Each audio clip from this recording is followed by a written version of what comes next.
Hey everybody, welcome to part 2 of Painted Mini to... no, Concept Art to Painted Mini, whatever I call this thing. In part 2 here, we are going to take those 3D prints and we are going to vulcanize them in organic black rubber molds. I'm not quite sure actually how to film this video. I do everything with a razor blade. When I cut cavities pre-vulcanization, and also when I cut cavities after vulcanizing for gating and venting and that sort of thing. Requires a little bit of concentration. I've only cut myself like twice. I don't want to do it again live on video. That'd be a very different video. Actually, still maybe an interesting video, but a very different audience than the current one. So, in this part, vulcanizing 3D prints. Okay, now that I'm turned around in this awkward space, let me show you this really quick. So this is the griddle I've talked about in past videos. It's a restaurant grade griddle for cooking pancakes, baking, bacon, etc. And it is more reliable than any official real vulcanizer I have used. It's super reliable. There's a little video set up here. So again, we're going to be molding some of these models you saw in the previous video. These weird little black powder Muppet dudes. Mold can we've seen in the previous video. Don't worry, after this I'm gonna do a close-up of what I'm doing, but I want to give you the lay of the land really quick. And then I'm using black organic rubber molds. Come in 2 halves, a top and a bottom. And the only reason you know it's top is there's a plug here that we're gonna poke out. So that. And so some of the first steps are going to be I lay mold paper in the bottom of the can, and then the bottom of the mold goes in. However, when I'm doing 3D prints, what I usually do for this one is I'll warm this up in the griddle. I haven't done that yet because I needed space. I'll warm up the griddle. I'll put this mold half face down. Well, the face that will face me that we're going to cut into to make these cavities, I'll put face down for 20 seconds. And I'll actually put a piece of mold paper down and then put the mold on the griddle, and I'll push on it with my hand for about 20 seconds. Flip it up, put it in this can, and then we cut these cavities. So I'm gonna break the video again and warm up the griddle and then start cutting this, and we'll do a close-up. I think I can make a close-up work in this narrow, tiny space. Cool? Cool. Okay, here we are. I think I've got this situated now. I apologize for the bright lights here in this view, but I'm trying to get this black rubber fully illuminated so we can see what I'm doing. It was actually a little harder than I thought. So here we go. So typically what I'll do is I'll actually lay these models out to sort of see how much will fit. I have already done that, so I know that all these models will fit. So let's start talking about how to vulcanize these guys. So this was done in Elegoo ABS-like resin. I found that it actually vulcanizes the best. It may not have the best detail, but most of the stuff I do is fairly cartoony and a little chunky because that's just my style. And this resin captures that fairly well. And the important bit to that is there's a little bit of flex in this resin. Some of the higher detail resins don't have a lot of flex, and that means that they snap. So as these 2 halves of this mold vulcanize, it squeezes this model, and you can see we're going to cut some cavities to try to make it level, but where it's not level, you might have one half of this mold pushing a little more than the other half, and those could break. And so with these having a little bit of flex, they tend to survive molding and always make good cavities.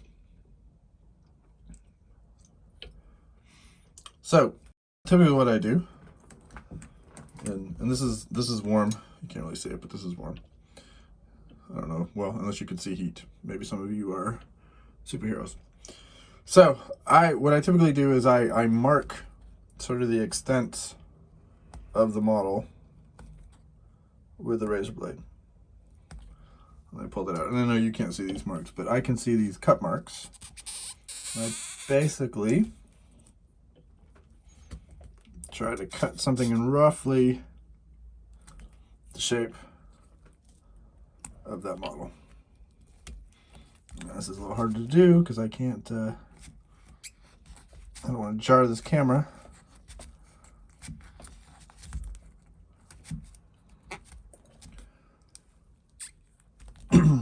Yeah, here's a good time. So people are always concerned that I use a naked razor blade. There are two bits of advice I can give you. They seem obvious to me. One is you should have learned as a kid, never cut towards a body part. So if this slips, this would hit my thumb. So always make sure that you're cutting away from your body parts and also cutting towards you. So cutting sideways, you're going to get jiggly if you're trying to put some pressure. You've got more fine motor control if you're cutting towards yourself and suddenly it lets go. It doesn't go flying across like it would if you're going laterally. Your body mechanics prevent you from going this way. So that's one thing. The other thing is to always be higher than what you're cutting, I've found. So you can't, well, here, you can see my posture in this view, but I'm actually hunched over the mold here. And that also keeps my hand from slipping as much. If I'm kind of stretched out or if it's a little bit level, then there's more arm motion in here. I don't know, I'm not explaining this very well, but if you're somebody that cuts things, even, you know, just vegetables or whatever, these are going to be familiar things to you. So that's why this little sucker doesn't look safe, and it isn't, but I do pretty good with it. So one issue we're having here is this mold is cured quite a bit while I was trying to get ready. So if it were hot, this rubber would just be peeling up. So one thing you can see here is the mold is made of laminated layers. I don't know how many layers it is, maybe 5 or 6, maybe 12, I don't know. But it usually peels up in layers as you go, especially if it were still warm. Let me just cut this cavity to show you, and then I'll warm it up again, and it'll make sense. So we were trying to get this guy to lay in this divot here, this cavity. And so we can see he's sort of thicker in the middle here than anywhere else. So we want that cavity where he lays down to be deeper where that backpack is, so that he'll lay flat. And one of the ways I typically do that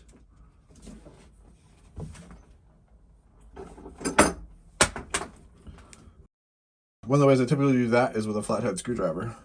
So this rubber is fairly soft, so I'll just go in here and mush that part in. So this is glamorous as you thought it would be. I feel glamorous. Then I'll test fit. You see it's pretty good in the backpack. He's got this little tabbed base that's sort of hitting this flat part, so I'm going to make just a mushy divot where that would go. There, that doesn't look like much, but that's actually, rotate it around here. I don't know if you can try to filter it. It's actually pretty good. He doesn't have to be all the way in there, super deep. And then you can see I rotated it. This may seem like weirdly childish information, but you're getting everything. And that's what I do. So as that one is done, I'll rotate him out, and I'll place the next one. I'll mark out this cavity of where I want to cut the extent of that rifle, and then I'll cut that and I'll keep it rotating. And that just goes back to me not wanting to cut myself and have to cut at an angle, but to always cut straight. So this one has two things going on, unlike this model. This model is straight up and down, his rifle's in line, pretty easy. This guy has a couple things going on. So he's got a backpack to give him depth, and he's also got this long, narrow rifle. So the way I tend to handle those is I'll only cut a cavity for the body in this arm, so that when I drop him into this cavity, that rifle, this long rifle, will sit flat against the mold. I do this for swords, for shields, anything that's sort of thin and sticking out this way. I'll try to support with the rubber. Especially important on like 15 mil figures where these tend to be super narrow. Oh, one other random thing I'll tell you here in the middle is another reason I like this resin, this Elegoo ABS is it's super hard and you don't have to post cure it a lot and it's never really sticky. And it cures fairly well all the way through. Some of the resins I've used stay sticky forever, even if you post cure it. Some of the more professional, higher quality resins always have like a little tack to them, and those will still mold. I put a little talc on them to kind of fix it up. The other thing you can do if you're trying to vulcanize 3D prints is put them on a cookie sheet in your oven at 150 degrees for like an hour. And what that'll do is it'll outgas. Just a little bit of heating up will get the gas the liquid and the gas that are sort of trapped in this print to outgas. Because if it does that in the mold, then you get this weird little cavity, this little thing around it where the rubber doesn't actually cure and vulcanize around that model because it hasn't been outgassed. And I don't have that trouble with this Elegoo ABS . So, what else? Oh, let's cut this one. All right, so I'm going to cut a couple of these off camera now, just to get the iPhone out of my way, so I can do this a little easier, and then we'll come back, and I'll show you what this looks like with all the models in place. All right, I've got all these in there. As you can see, they're not super sophisticated in that they completely follow the lines of the model. Focus, focus, focus. You just want to get them in there so they're mostly lying flat so we can sandwich them together. And one note is this razor blade is dead and gone. It was probably dull 2/3 of the way through this whole process. So I go through a lot of razor blades because as soon as it starts to get dull, it slips and it doesn't cut real well. So dead. All right, so now we're going to use a bunch of these cap nuts, and these are to register the mold halves so it doesn't slip and it always matches up precisely. I don't know if I can do this one-handed. Let me put this camera down. So you're just gonna have to look at my head while I do this really quick, and then I'll show it to you. Takes 2 hands.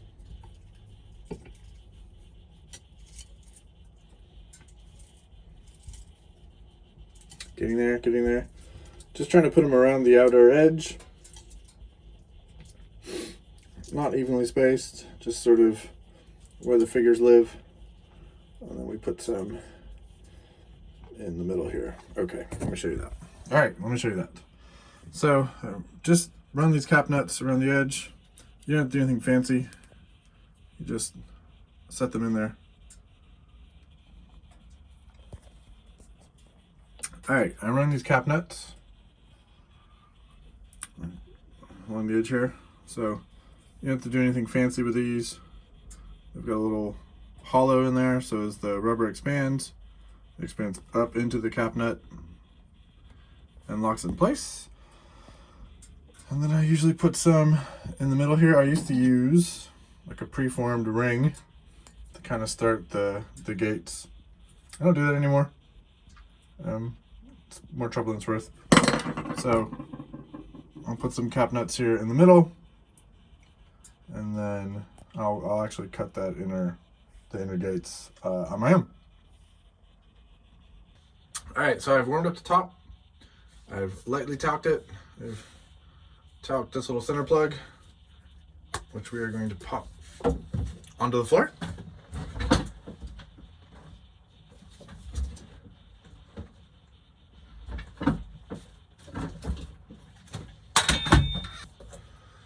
All right, retrieved the center plug. I'm gonna drop that on, put our mold paper on the top, and we're gonna close this sucker up. All right, let me show you this part. So I've just started to put this can together.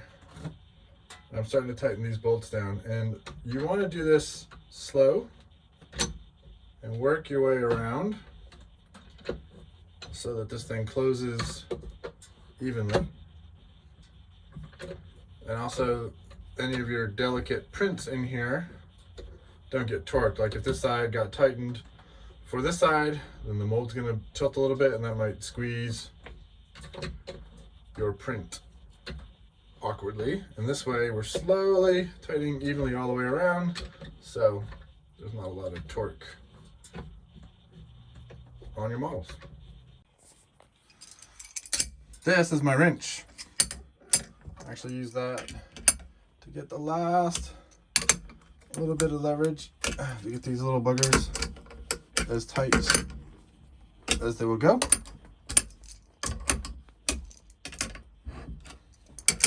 Okay, yes, this is hard to do one-handed. Normally, all right, there she is on the griddle. The griddle is at temperature. Last thing to do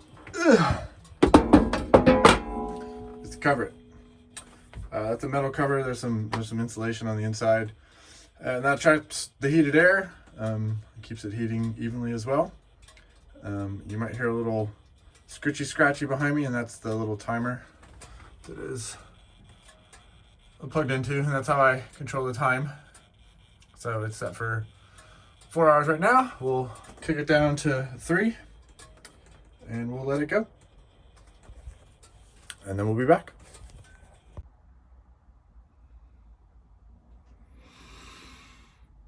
I survived. No lacerations, no missing digits, no stitches required.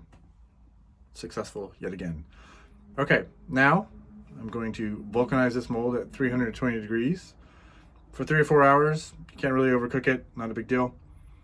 And then part 3 of this video will be removing those prints from the mold. Again, I think as I've mentioned before, they will be destroyed as they come out for the most part. And that's not the vulcanization process. That's actually the forces of opening the mold and then prying them out. They don't survive. We should get a good cavity on all of these models. And so that'll be part 3, removing those, gating, venting, etc. And that will be soon because I need to get these figures done and up for sale. So that part, hopefully I'll do tomorrow. Probably won't do the video the day after this one, but I'll get the work done and I'll get it recorded. So see you soon.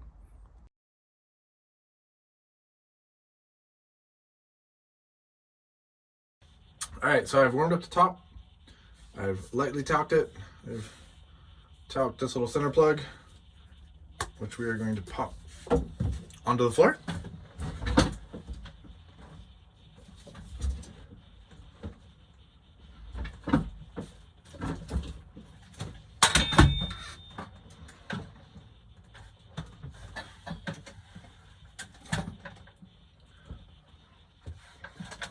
What the fuck is going on now?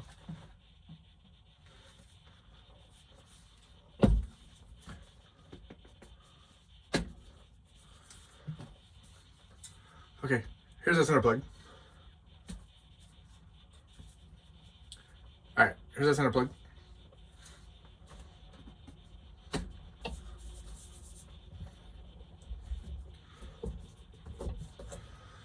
All right, retrieved the center plug. I'm gonna drop that on, put our mold paper on the top, and we're gonna close this sucker up.